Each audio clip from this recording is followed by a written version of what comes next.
IT की smart class में आप सभी का स्वागत है। और अकाउंटिंग की इस क्लास में हम लोग पढ़ेंगे अकाउंटिंग टर्म के बारे में। देखिए, पिछली क्लास में मैंने आपको इंट्रोडक्शन ऑफ अकाउंटिंग के बारे में बताया था। आज की क्लास में पढ़ना है आपको अकाउंटिंग टर्म के बारे में, यानी कि अकाउंटिंग जो भी हम करेंगे एक टर्म के हिसाब से हमको अकाउंटिंग करना होगा। जैसे कि यहाँ पे लिखा भी गया है, सबसे पहला आपका हेडिंग दिया है अकाउंट, और अकाउंट को हम हिंदी में क्या बोलते हैं? खाता। खाता बोलते हैं ना। तो जैसे कि यहाँ पे अकाउंट को हम कैसे समझेंगे, तो कह रहा है कि अकाउंट किसी बिजनेस के ट्रांजैक्शन का एक ऐसा स्टेटमेंट है जिसका प्रभाव किसी भी particular assets comma liability comma expense या इनकम पर पड़ता है। Example cash account, bank account इत्यादि। ये कह रहा है कि जो हमारा अकाउंट होता है वो किसी भी बिजनेस के ट्रांजेक्शन का एक ऐसा स्टेटमेंट होता है। ट्रांजेक्शन का मतलब लेन देन, जो हम लेन देन करते हैं उसका एक स्टेटमेंट होता है जिसका प्रभाव जो होता है वो पार्टिकुलर पड़ता है किस पे? एसेट्स पे, लायबिलिटी पे, एक्सपेंस पे और इनकम पे पड़ता है। जैसे कि एग्जांपल आपका दिया है कैश अकाउंट। क्या दिया है? Cash account. एक प्रकार का कौन सा अकाउंट है? Real account. Bank account, personal account. समझ में आ रहा है ना? अब देखिए यहाँ पे अगला ऑप्शन दिया हुआ है बिजनेस, और बिजनेस को हिंदी में क्या बोला जाता है? व्यापार।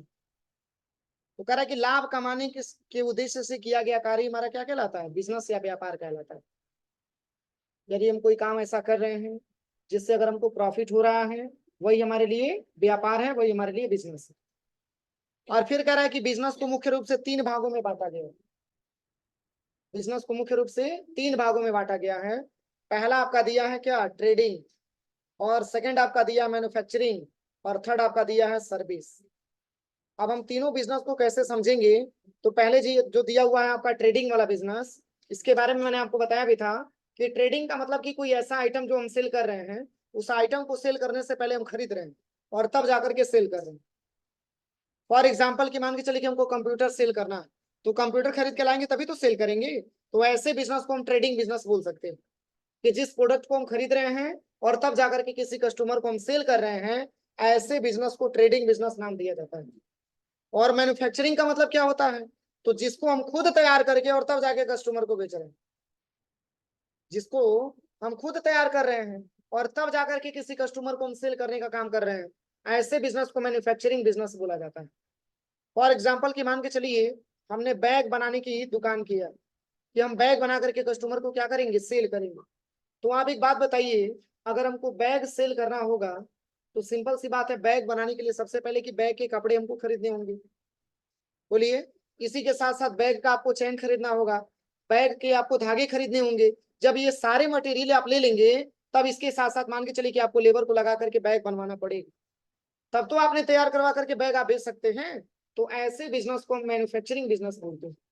यानी कि जिस प्रोडक्ट को हमको सेल करना है, सबसे पहले उस प्रोडक्ट को हम खुद बना रहे हैं और बनाने के बाद तब किसी कस्टमर को सेल कर रहे हैं, तो ऐसे बिजनेस को मैन्युफैक्चरिंग बिजनेस बोला जाता है।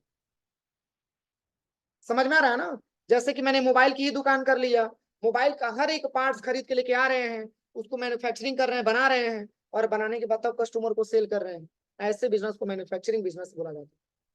समझ में आ रहा है कि नहीं आ रहा है? इसके बाद से आपका आता है सर्विसेज। सर्विसेज का मतलब होता है सेवा। जैसे कि टीचर आपको पढ़ा रहे, एक प्रकार की सर्विस आपको दे रहे हैं। डॉक्टर आपका ट्रीटमेंट कर रहे हैं, एक प्रकार की सर्विस आपको दे रहे हैं। या बड़े बड़े कंपनियों में आपने देखा होगा कि जैसे कि कोई ऐसा बिजनेस का बंदा होता है, उसको बुलाया जाता है और वो मीटिंग में मात्र 20 से 30 मिनट अपना लेक्चर देता है, और उतना ही में बहुत सारे ऐसे लोग होते हैं जो उसकी कंपनी में ज्वाइन हो जाते हैं, तो कंपनी का प्रॉफिट होता ही होता है। तो वो भी एक प्रकार का बिजनेस है, लेकिन वो कौन सा बिजनेस में आएगा? सर्विस की बिजनेस में आएगा। आपने देखा होगा यूट्यूब पे बहुत सारा फेमस प्रचार आता है। आपने यूट्यूब का प्रचार देखा होगा, जैसे कि नवरत्न पुल का प्रचार आ रहा है, या फिर मान के चलिए कि जो है ऐसे मोबाइल का प्रचार आ रहा है। क्या वो कंपनी उसको पेमेंट नहीं देता होगा प्रचार करने के लिए? बोलिए। तो वो कंपनी जो प्रचार कर रहा है, जो कंपनी की प्रचार कर रहा है, एक प्रकार की वो भी बिजनेस हमारे सर्विसेज के बिजनेस में है। जो कोई सर्विस ही आपको दे रहा है और उसके बदले में कंपनी उसको क्या कर रही है? पैसे पेमेंट कर रही है। तो ऐसे बिजनेस को मतलब कि सर्विसेज के बिजनेस बोल सकते हैं। अब चलिए इसके बाद से आपका दिया हुआ है प्रोप्राइटर। स्पेलिंग थोड़ा मिसमैच है, देख लीजिएगा। प्रोप्राइटर का स्पेलिंग यही होना चाहिए, देखिए प्रोप्राइटर। तो प्रोप्राइटर का मतलब होता है मालिक। क्या होता है? मालिक। तो कह रहा है कि लाभ कमाने के उद्देश्य से, सॉरी, जो व्यक्ति किसी व्यापार में पूंजी लगाने का जोखिम उठाता है और व्यापार में होने वाले लाभ और हानि के लिए जिम्मेदार होता है, वह बिजनेस का प्रोप्राइटर यानी कि मालिक कहा जाता है। समझ में आ रहा है ना? जो बिजनेस में क्या करता है, पूंजी लगाता है। जैसे कि मान के चलिए अपने इंस्टीट्यूट में पूरा पैसा कौन इन्वेस्टमेंट किया है? डायरेक्टर सर किए है ना। तो अपने बिजनेस के लिए डायरेक्टर सर क्या हो गए? प्रोप्राइटर हो गए। डायरेक्टर सर प्रोप्राइटर हो गए। क्यों? क्योंकि हानि और लाभ का भी जिम्मेदार कौन है? डायरेक्टर सर ही है। क्योंकि पूंजी लगाने का काम कौन किए हैं? डायरेक्टर सर किए हैं। तो इस बिजनेस के प्रोप्राइटर कौन हो गए? तो डायरेक्टर सर हो। समझ में आ रहा है कि नहीं आ रहा है? या फिर मान के चलिए कि मैंने कोई ऐसा दुकान कर लिया जिसमें मैंने काफी सारा कंप्यूटर में सेल कर रहा हूँ, तो बिजनेस का प्रोप्राइटर कौन कहलाऊंगा? मैं ही कहलाऊंगा, क्योंकि मैंने अपना क्या किया है? कैपिटल लगाया है। तो इसको हम कैपिटल बोल सकते हैं, जिसको हम, सॉरी, इसको हम प्रोप्राइटर बोल सकते हैं जिन्होंने क्या किया है? बिजनेस में पैसा इन्वेस्ट किया है, जिन्होंने पैसा लगाया है। और हानि और लाभ की भी जिम्मेदार कौन होता है? प्रोप्राइटर ही होता है। अब चलिए, अब इसके बाद से आता है अकाउंटिंग पीरियड। क्या दिया? Accounting period. कह रहा है कि एक रेगुलर पीरियड समय अवधि के लिए जिसके लिए हम फाइनेंशियल स्टेटमेंट तैयार करते हैं, अकाउंटिंग पीरियड कहलाता है। और अकाउंटिंग पीरियड एक मंथ का भी हो सकता है, क्वार्टर का भी हो सकता है, और ईयर का भी हो सकता है। अब जैसे इसको हम कैसे डिफाइन करेंगे, क्वार्टर क्या होता है, मंथ क्या होता है, और ईयर क्या होता है। तो जैसे कि मैंने पिछली पिछली बार मैंने आपको बताया भी था पिछली क्लास में, कि जो हमारा फाइनेंशियल ईयर का डेट होता है वो हमारा 1 अप्रैल को फाइनेंशियल ईयर स्टार्ट होता है और 31 मार्च को हमारा फाइनेंशियल ईयर खत्म होता है। तो उसको मैंने बताया था कि 1 ईयर बोला जाता है। एक साल हमारा होता है जिसको हम एनुअल फाइनेंशियल ईयर बोल सकते हैं। वो हमारा एनुअली होता है जिसको हम एक साल का बोल सकते हैं। तो जैसे कि इसको हम कैसे समझेंगे, जैसे कि यहाँ पे लिखा हुआ है, देखिए यहाँ पे लिखा हुआ है मंथ। मंथ का मतलब सिंगल मंथ। क्वार्टर का मतलब 3 महीने में एक बार। और ईयर का मतलब क्या होता है? साल। एक साल में 12 मंथ। 6 मंथ का नहीं होता है। क्वार्टर का मतलब 3 महीने का एक बार बना सकते हैं। 1 महीने का आप एक चेक कर सकते हैं, और ईयर का मतलब एक साल का आप चेक कर सकते हैं। समझ में आ रहा है ना? उसको हम अकाउंटिंग पीरियड बोलते हैं। जैसे एक छोटा सा एग्जांपल मैं आपको बता रहा हूँ।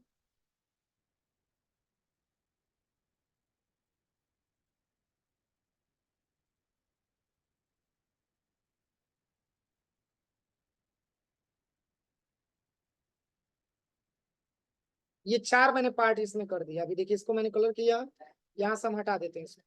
अब इसमें हम 4 कलर कर, 4 जो है इसमें जो है लाइनिंग बना लेते हैं।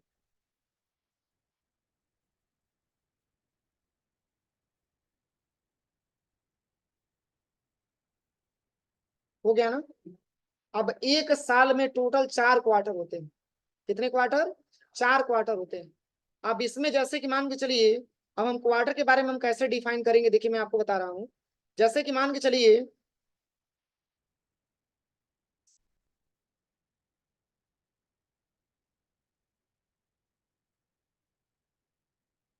यहां से अगर हम स्टार्ट करें तो देखिएगा, अप्रैल और मई या जून, फिर इसके बाद जुलाई, फिर अगस्त, और फिर सितंबर, इसके बाद अक्टूबर, इसके बाद नवंबर, इसके बाद दिसंबर, इसके बाद से क्या आता है? जनवरी, फरवरी, और मार्च। काय को क्वार्टर हुआ? ये पहला क्वार्टर हो गया, और ये हमारा दूसरा क्वार्टर हो गया, और ये हमारा तीसरा क्वार्टर हो गया, और ये हमारा कितना हो गया? चौथा क्वार्टर हो गया। और एक क्वार्टर में टोटल कितने मंथ होते हैं? 3 मंथ होते हैं। 3 महीने का एक क्वार्टर होता है। इस तरीके से पूरे पूरे एक साल में 4 क्वार्टर होते हैं। समझ में आ रहा है ना? तो यहाँ पे क्या बताया जा रहा है? मतलब कि यहाँ पे बताया जा रहा है, सबसे पहले यहाँ पे ये बताया जा रहा है, सब देखिए, यहाँ पे ये बताया जा रहा है कि अकाउंटिंग पीरियड एक रेगुलर पीरियड समय अवधि के लिए जिसके लिए हम फाइनेंशियल स्टेटमेंट तैयार करते हैं, वही हमारे लिए अकाउंटिंग पीरियड कहलाता है। और अकाउंटिंग पीरियड एक मंथ का भी हो सकता है। अगर एक मंथ का बोले तो अप्रैल महीना, उसके बाद से मई महीना, उसके उसके बाद से जून महीना, सिंगल सिंगल ये चलेगा। अगर हम 3 महीने का एक बार बोले, क्वार्टर बोले, तो अप्रैल मई जून सिंगल क्वार्टर, जुलाई अगस्त सितंबर दूसरा क्वार्टर, अक्टूबर नवंबर दिसंबर चौथा, कौन सा क्वार्टर? तीसरा क्वार्टर, अक्टूबर नवंबर दिसंबर, और जनवरी फरवरी मार्च चौथा क्वार्टर। समझ में आ रहा है ना। और वही अगर हम एक ईयर के बारे में बात करें तो एक ईयर का मतलब 1 अप्रैल से लेकर के और 31 मार्च टाइप का टाइम, वो हमारा क्या होता है, ईयर होता है। तो इस तरीके से हम अलग अलग इसका क्या करते हैं, स्टेटमेंट अपना तैयार करते हैं। तो वही हमारा क्या कहलाता है, अकाउंटिंग पीरियड कहलाता है। अकाउंटिंग पीरियड सिंगल महीने का भी हो सकता है, 3 महीने का एक बार भी हो सकता है, और 1 साल आदि का भी हो सकता है। हम आसानी तरीके से उसे अकाउंटिंग पीरियड के नाम से जान सकते हैं। कोई दिक्कत है किसी को। अब चलिए अगला जो पॉइंट आपका दिया है, ये है आपका चार्ट ऑफ अकाउंट। क्या दिया है, चार्ट ऑफ अकाउंट, अकाउंट का समूह। करा कि ऐसे सभी अकाउंट का समूह जो किसी पार्टिकुलर ऑर्गेनाइजेशन के द्वारा प्रयोग किया जाता है, उस ऑर्गेनाइजेशन का चार्ट ऑफ अकाउंट कहलाता है। क्या कहलाता है, चार्ट ऑफ अकाउंट कहलाता है। जैसे कि मान के चलिए हमने जो बिजनेस किया है, उस बिजनेस में मान के चलिए कि पडरौना पडरौना का भी मतलब कि व्यवसाय जुड़ा हुआ है, कसिया का भी व्यवसाय जुड़ा हुआ है, प्लस देवरिया का भी व्यवसाय जुड़ा हुआ है। ये 3 व्यवसाय मान के चलिए कि हमारे व्यापार में जुड़े हुए हैं, कि हम भी जो है आपके माध्यम से क्या करेंगे, व्यापार करेंगे। तो अब बताइए, अब मान के चलिए कि अगर पडरौना वाला आता है हमारी दुकान से सामान खरीदता है, ध्यान दीजिएगा, या तो नगद खरीदेगा नहीं तो उधार खरीदेगा। तो अब बताइए, अगर हम इसका कुछ मतलब कि अगर हमको इस कुछ ट्रांजेक्शन भी करना होगा, तो पडरौना ही तो लेजर खोलेंगे, पडरौना वाला ही तो अकाउंट खोलेंगे, तभी तो पडरौना का रिस्पॉन्स मिलेगा। अगर कसिया का आ जाएगा, तो क्या कसिया वाला का रिस्पॉन्स हम पडरौना में जाके खोजेंगे, किस में खोजेंगे, कसिया वाले में खोजेंगे। तो जितने भी आपके कस्टमर होते हैं, चाहे जितने भी बिजनेसमैन होते हैं, इन सबके नाम से एक आपको चार्ट ऑफ अकाउंट बनाना होता है। कि अगर कोई बिजनेसमैन पडरौना से आता है, तो पडरौना का चार्ट ऑफ अकाउंट खोल के उसकी एंट्री करेंगे। अगर कसिया का आता है, तो कसिया का चार्ट ऑफ अकाउंट में उसकी एंट्री करेंगे। अगर देवरिया का आता है, तो देवरिया का चार्ट ऑफ अकाउंट खोल करके ओपन करेंगे। इससे फायदा ये रहेगा कि अगर हमारा बिजनेसमैन पडरौना का आता है और कहता है कि दिखा दीजिए कि मैंने कौन कौन सा सामान कितने रुपए का खरीदा है, तो हमको भटकना नहीं पड़ेगा। केवल पडरौना का चार्ट ऑफ अकाउंट ओपन करेंगे, ये डायरेक्टली पता चल जाएगा कि किस किस डेट में इन्होंने माल खरीदा। समझ में आ रहा है ना। तो यहाँ पे सबका हम अलग अलग चार्ट ऑफ अकाउंट बना सकते हैं। पडरौना वाला है तो पडरौना का अलग बना लीजिए, कसिया वाला है तो कसिया का अलग बना लीजिए, देवरिया वाला है तो देवरिया का अलग बना लीजिए। इससे फायदा क्या होगा, तो फायदा ये होगा कि जब बाद में आपको हिसाब किताब करना होगा, तो आपको कोई दिक्कत नहीं आएगी। आप आसानी तरीके से, अब जैसे देवरिया वाला आ गया, कह रहा है कि भैया आप हमारा हिसाब कर दीजिए, तो आप कसिया का लेकर नहीं खोलेंगे। जब ओपन करेंगे तो पडरौना का ही चार्ट ऑफ अकाउंट ओपन करेंगे, और जैसे ही पडरौना का चार्ट ऑफ अकाउंट ओपन करेंगे, तो उसमें आ जाएगा पूरे पडरौना के व्यवसायियों का नाम। उसमें अपने जो मतलब जो व्यापारी बैठा है, उस व्यापारी का आप दिखा दीजिए क्या क्या आपने खरीदा था। तो इसके लिए हम क्या करते हैं, चार्ट्स ऑफ अकाउंट बनाते हैं। कोई दिक्कत। अब चलिए, अब इसके बाद से जो अगला पॉइंट आपका दिया है, चार्ट ऑफ अकाउंट्स के बाद यहाँ पे एंटिटी लिखा हुआ, क्या लिखा हुआ है, एंटिटी लिखा हुआ है। और एंटिटी का मतलब होता है एकल। कह रहा है कि एंटिटी एक पर्सन, पार्टनरशिप, बिजनेस या ऑर्गेनाइजेशन हो सकता है जिसका कि एक लीगल और सेपरेट अस्तित्व मौजूद हो, जैसे कि राजेश ज्वेलर्स, वृद्धि ट्रेडर्स प्राइवेट लिमिटेड आदि। इसमें क्या बताया जा रहा है, किसी पर्सन का भी एंटिटी हो सकता है, और पार्टनरशिप बिजनेस का भी एंटिटी हो सकता है, और ऑर्गेनाइजेशन भी हो सकता है।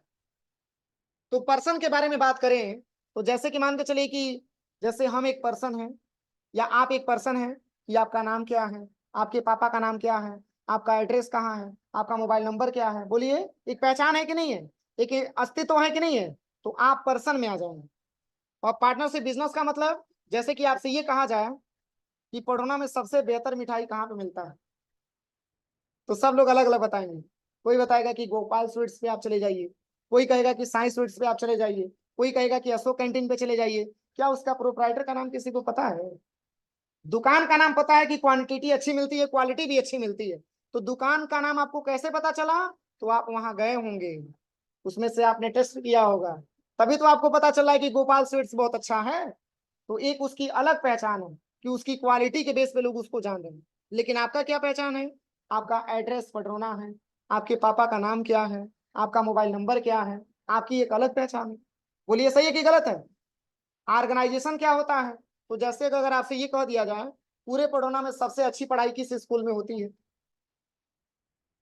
बोलिए, सबसे अच्छी पढ़ाई किस स्कूल में होती है, तो वो हमारा एक संस्था हो गया। तो उसका एक अलग क्वालिटी हो जाएगी, काहे क्योंकि वहां बच्चों को एजुकेशन बेहतर दिया जाता है, तो उसकी एक अलग पहचान हो जाती है। तो इसको हम इंटिटी बोलते हैं। और बिजनेस में इसकी बहुत ज्यादा अस्तित्व होता है। बिजनेस में इसका बहुत ज्यादा अस्तित्व है। ठीक है ना। अब बताइए, साइंस स्वीट्स के प्रोप्राइटर का नाम किसी को पता होगा? किसी को नहीं पता, लेकिन ये जरूर पता है कि सर साइंस स्वीट, आप रामकोला रोड में जाएंगे तो दाहिने साइड में पड़े, बोलिए कि सर वहां मिठाई बहुत अच्छी मिलती है। सर अगर अशोक कैंटीन के पास आप जाएंगे तो अशोक कैंटीन आपको मिलेगा धर्मशाला रोड पे, वो भी पीएन वहां सेंट्रल बैंक के बगल में। तो लोकेशन तो सबको पता है, लेकिन प्रोप्राइटर का नाम किसी को पता नहीं है। हाँ ये पता है कि क्वालिटी अच्छी मिलती है, तो क्वालिटी के बेस पे आप वहां जा रहे हैं। तो क्वालिटी अगर उसकी अच्छी है तो उसका क्वालिटी पहचान है, उसका अस्तित्व है, जिसके माध्यम से कस्टमर वहां जा रहे हैं। अगर क्वालिटी बेहतर ना मिले तो कोई जाएगा? कोई नहीं जाएगा। तो एक अलग अस्तित्व होता है अपने बिजनेस में। वही बात इसमें कह रहा है कि जैसे कि आपका राजेश ज्वेलर्स हो गया। अब राजेश ज्वेलर्स क्यों नाम दिया गया है? मान के चलिए कि राजेश ज्वेलर्स इसलिए दिया गया है क्योंकि राजेश के नाम से ही ज्वेलर्स का उद्घाटन है, और राजेश को जानते होंगे, राजेश ज्वेलर्स पे अच्छा हमको ज्वेलरी मिलता होगा, इसलिए उसका नाम फेमस है। अब चलिए, ट्रांजेक्शन क्या होता है? और ट्रांजेक्शन के बारे में मैंने अभी आपको बताया, ट्रांजेक्शन का हिंदी होता है लेन देन। अरे हम खरीदेंगे तो आप बेचेंगे, बोलिए। हम कैश देंगे तो आप लेंगे, बोलिए। या आप पैसा देंगे तो हम प्राप्त करेंगे। हमेशा दो व्यक्ति या दो से ज्यादा के व्यक्तियों की बात होती है। ट्रांजेक्शन का मतलब होता है लेन देन। अब क्या लिखा हुआ है कि दो या दो से अधिक बिजनेस एंटिटी के बीच होने वाला लेन देन ही ट्रांजेक्शन कहलाता है। दो या दो से अधिक बिजनेस, मतलब कि दो या दो से अधिक बिजनेस एंटिटी के बीच होने वाला लेन देन को ही हम क्या बोलते हैं? ट्रांजेक्शन बोलते हैं। मान के चलिए, अगर हम मार्कर खरीदना चाहते हैं तो क्या आप बैठे रहेंगे तो मार्कर मिल जाएगा? इसके लिए दुकान पे जाना पड़ेगा, बोलिए। तो अगर मार्कर खरीदना है तो हम क्या बोलेंगे जाके, भैया कि हमको एक पीस मार्कर दे दीजिए, एक पीस मार्कर दे दीजिए। तो हम तो खरीदने वाले हो गए, लेकिन वो कौन हो गया?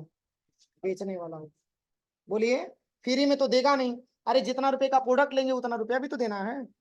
तो ये हमारे क्या होते हैं? ट्रांजेक्शन होते हैं। इसको हम ट्रांजेक्शन बोलते हैं। और ट्रांजेक्शन का हिंदी होता है सौदा। इसको सौदा भी बोल सकते हैं। तो कह रहे हैं कि दो या दो से अधिक बिजनेस एंटिटी के बीच होने वाला लेन देन ट्रांजेक्शन कहलाता है। और ट्रांजेक्शन एक ऐसा इवेंट है जिसकी कुछ वैल्यू हो और जो दो या दो से अधिक बिजनेस एंटिटी के बीच इन्वॉल्व हो। जैसे परचेज ऑफ गुड्स, जैसे हम किसी गुड्स को क्या करते हैं? खरीदते हैं। तो कह रहा है कि रिसिप्ट ऑफ मनी, या किसी से मनी हम प्राप्त करते हैं, या पेमेंट टू क्रेडिटर्स, या मान के चलिए कि अपने उधार मतलब उधार अपना अगर माल मैंने खरीदा अपने सप्लायर से तो उसको हम पैसा पेमेंट करते हैं। तो अब क्या लिखा हुआ है? करे कि आदि और कोई भी ट्रांजेक्शन आपका कैश ट्रांजेक्शन या क्रेडिट ट्रांजेक्शन हो सकता है। क्रेडिट का मतलब उधार, और कैश का मतलब नगद। कोई जरूरी है अगर आपका लक्ष्मी बुक डिपो वाला परिचित का है तो कोई जरूरी है कि आप पैसा देंगे तभी सामान देगा? आप बोल देंगे कि भैया हम 2 दिन बाद पैसा देंगे, तो ये आपका क्रेडिट में आ जाएगा क्योंकि आपने उधार के बेस पे खरीदा है। लेकिन वही पैसा आप देकर के खरीद रहे हैं तो ऐसे ट्रांजेक्शन को कैश ट्रांजेक्शन बोला जाएगा। ये नगद ट्रांजेक्शन आप हो रहा है। मतलब कि आपने एक मार्कर खरीदा जिसकी कीमत 20 रुपया, उन्होंने मांगा 20 रुपया, आपने पैसा जमा कर दिया। लेकिन अगर आपके पास नहीं है तो बोल दिए कि भैया ऐसा है कि नोट कर लीजिएगा, 4 दिन बाद हम आएंगे आपकी दुकान पे तो पैसा आपको देंगे। तो ऐसे ट्रांजेक्शन को क्रेडिट ट्रांजेक्शन बोला जाता है। क्रेडिट का मतलब उधार। अब चलिए, अब इसके बाद से आता है एसेट्स। अभी क्वेश्चन में जिक्र किया गया था एसेट्स के बारे में, किया गया था ना। लेकिन अब आपका एसेट्स क्लियर हो जाएगा कि एसेट्स होता क्या है। तो देखिए, एसेट्स को हिंदी में बोला जाता है संपत्ति। क्या बोला जाता है? संपत्ति। और कह रहा है कि वे सभी वस्तुएं जो अस्थायी या अस्थायी रूप से व्यापार को चलाने में मदद करती हैं, एसेट्स कहलाती हैं। क्या बताया जा रहा है? कि वे सभी वस्तुएं जो अस्थायी या अस्थायी रूप से व्यापार को चलाने में मदद करती हैं, वो क्या कहलाती है? एसेट्स कहलाती हैं। और कह रहा है कि एसेट्स ऑर्गेनाइजेशन के ऐसे इकोनॉमिक रिसोर्स होते हैं जिसे मनी के रूप में मेजर किया जा सके, मतलब मनी के रूप में उसको प्राप्त किया जा सके। कह रहा है कि जैसे भवन हो गए, भवन क्या है? एसेट्स है। कंप्यूटर हो गया, कंप्यूटर क्या है? एसेट्स है। कैश हो गया, कैश क्या है? एसेट्स है। कह रहा है कि एसेट्स को मुख्य रूप से दो भागों में विभाजित किया जाता है। कितने भागों में? दो भागों में विभाजित किया जाता है। कौन कौन सा? तो एक आपका आता है फिक्स एसेट्स और एक आपका आता है करंट एसेट्स। अब दोनों में अंतर होगा ना। अब फिक्स क्या होता है, करंट क्या होता है? तो फिक्स के बारे में यहाँ पे बताया जा रहा है कि ऐसे एसेट्स जिसको किसी बिजनेस में लंबे समय तक प्रयोग में लाया जा सके, इसके लिए हम फिक्स एसेट्स बोल सकते हैं। क्या कह रहा है कि ऐसे एसेट्स जिसको किसी बिजनेस में लंबे समय तक प्रयोग में लाया जा सके वो हमारा क्या कहलाता है, फिक्स एसेट्स कहलाता है। जैसे लैंड हो गया, लैंड का मतलब मतलब भूमि, बिल्डिंग का मतलब भवन, machinery, plant, furniture and fixture, ये सब हमारे बिजनेस के क्या होते हैं, फिक्स एसेट्स होते हैं। क्या अगर मैंने फर्नीचर बनवाया है तो ये चीज मान करके मैंने बनवाया क्या कि आज बच्चे बैठ जाएंगे कल तोड़ दिया जाएगा? बोलिए, इसका मेन उद्देश्य क्या है कि हमारे बिजनेस में लंबे समय तक काम में आएगा। अगर हम अपने बिजनेस में चेयर लगाएं तो इसका मेन उद्देश्य क्या है कि हम लंबे समय तक अपने बिजनेस में लेके चलेंगे। तो ऐसे एसेट्स को हम बोल सकते हैं कि एक प्रकार का फिक्स एसेट्स है। कंप्यूटर, मान के चलिए कि आज मैंने 100 कंप्यूटर लगाया, आज बच्चे बैठ करके प्रैक्टिकल करें और कल हम उसको हटा देंगे? बोलिए, हाँ। अगर उसमें कोई प्रॉब्लम आती है, अगर मान के चलिए कि कुछ प्रॉब्लम आ गई, उसके पार्ट खराब हो गए, तो वो पार्ट्स आप ला करके खरीद करके जोड़ दीजिए, वो बातें समझ में आ रही है। लेकिन ये सारे जितने भी मैंने मतलब कि यहाँ पे एक्सपेंस किया है, जैसे कि मैंने मॉनिटर लगाया है, मान के चलिए कि मैंने मॉनिटर के साथ साथ सीपीयू भी लिया है, कंप्यूटर, सारा चीज, ये सारे के सारे हमारे आते हैं क्या, फिक्स एसेट्स में, जिसका प्रयोग हम अपने बिजनेस में लंबे समय तक करते हैं। कोई दिक्कत? अब चलिए, अब इसके बाद से आता है क्या, करेंट एसेट्स। तो दोनों में अंतर क्या है? तो करंट के बारे में बताया जा रहा है कि ऐसे एसेट्स जो शॉर्ट टर्म बेसिस हो, जैसे कि customer stock, bill receivable, cash balance आदि, इन एसेट्स का बैलेंस लगातार घटता बढ़ता रहता है और इन्हें फ्लोटिंग एसेट्स भी कहा जाता है। अब देखिए, करंट एसेट्स का मतलब जो हमारे बिजनेस में लंबे समय तक काम नहीं आते, जैसे कस्टमर, मान के चलिए कि आपने दुकान किया है सुभाष चौक पे, ठीक है ना, और वहां आपके सुभाष चौक वाली दुकान पे खड्डा का कोई कस्टमर आ गया, भैया एक हमको लैपटॉप दे दीजिए, एक हमको लैपटॉप दे दीजिए। अब बताइए, अगर एक दिन लैपटॉप आप बेचेंगे खड्डा वाले से, तो क्या कोई जरूरी है क्या कि बार बार वही कस्टमर आपके दुकान पे आएगा? बोलिए, दुकान है, कोई भी कस्टमर आ सकता है। कस्टमर कभी भी अस्थायी नहीं होता है, अस्थायी होता है। उसको जहां सस्ता मिलेगा, जहां नजदीक मिलेगा, वहीं से खरीद लेगा। हाँ, इन केस मान के चलिए कि आपके दुकान पे आ गया, हो सके कि फिर दोबारा आ सके, लेकिन आप श्योरली बोल नहीं सकते कि हमारी दुकान पे आएगा ही आएगा। आप किसी को भी सेल कर सकते हैं। तो कस्टमर हमारे क्या होते हैं, सन्ड्री कस्टमर जो हमारे होते हैं वो करंट एसेट्स में आते हैं। वो क्या होते हैं, करंट एसेट्स में आते हैं। क्यों? क्योंकि अस्थायी नहीं होते हैं। ये आप पुनः खड्डा से वापस आएंगे कंप्यूटर खरीदने के लिए? बोलिए, अगर आपका दुकान परिचित का है या आपको अच्छा सामान मिल रहा है तब तो आप आ सकते हैं, लेकिन क्या आप खड्डे वाली दुकान से या खड्डे से ही बेच के अपना काम करा लेंगे? उसके लिए कोई और भी कस्टमर आएगा कि नहीं आएगा दुकान पे आपके? तो कस्टमर मतलब क्या होता है, फिक्स एसेट्स में आता है, करंट में आता है, क्योंकि वो अस्थाई नहीं होता है, अस्थाई होता है। अब चलिए, इसके बाद से क्या दिया है, स्टॉक। अब बताइए, आप अपनी दुकान में 20 पीस आपने लैपटॉप ला के रख दिए, क्या पूरा सालों साल तक 20 पीस लैपटॉप बचा रहेगा? उसको आप बेचेंगे नहीं? बोलिए, बेचेंगे तो मान के चलिए कभी खत्म हो गया तो आपने 100 लैपटॉप ला के रख दिया। कभी ऐसा हुआ कि आपके बिजनेस में 200 लैपटॉप पड़ा हुआ है, या फिर मान के चलिए कि बेचते गए लास्ट में 20 लैपटॉप पड़ा हुआ है। तो स्टॉक हमारा क्या होता है, करंट एसेट्स के अंतर्गत आता है। क्यों? क्योंकि वो भी हमारा स्टेबल नहीं होता है, वो घटता बढ़ता रहता है। ऐसे ही बिल रिसीबल है, कैश है। कैश आपके जेब में मान के चलिए कि 10,000 है, कल हो सके कैश आपके एक भी पास ना हो, 1 रुपये ना हो, और कल हो सके कि आपके जेब में 45,000 हो जाए और परसों एक भी ना हो। ऐसा हो सकता है, नहीं हो सकता? क्योंकि इसका बैलेंस लगातार घटता बढ़ता रहता है, एक जगह स्टेबल नहीं रहता है। अब चलिए, इसके बाद से आपका दिया है बैंक बैलेंस। अब मान के चलिए आपके बैंक में 10,000 रुपया है, तो आप कह रहे हैं कि हमारे बैंक में बैलेंस है, आपने किसी को पेमेंट कर दिया, क्या बैंक में बैलेंस बचा रहेगा? बोलिए, या फिर बैंक का खाली हुआ, अपना अकाउंट खाली हुआ, मान के चलिए कि कोई कस्टमर जो आपके परिचित का था, उन्होंने उधार सामान खरीदा था और वो भी 50,000 रुपया भेज दिया। बोलिए, पहले तो 10,000 था, खत्म हो गया था, लेकिन फिर 50,000 कहीं से आ गया। वो बैलेंस हमारा एक जगह रुकता नहीं है, वो बैलेंस हमारा घटता बढ़ता रहता है, इसलिए उसको करंट एसेट्स में रखा जाता है। कोई दिक्कत? तो चलिए, आज के लिए इतना ही, ठीक है। शेष हम लोग कल से यहाँ से पढ़ा जाएगा लाइबिलिटीज से।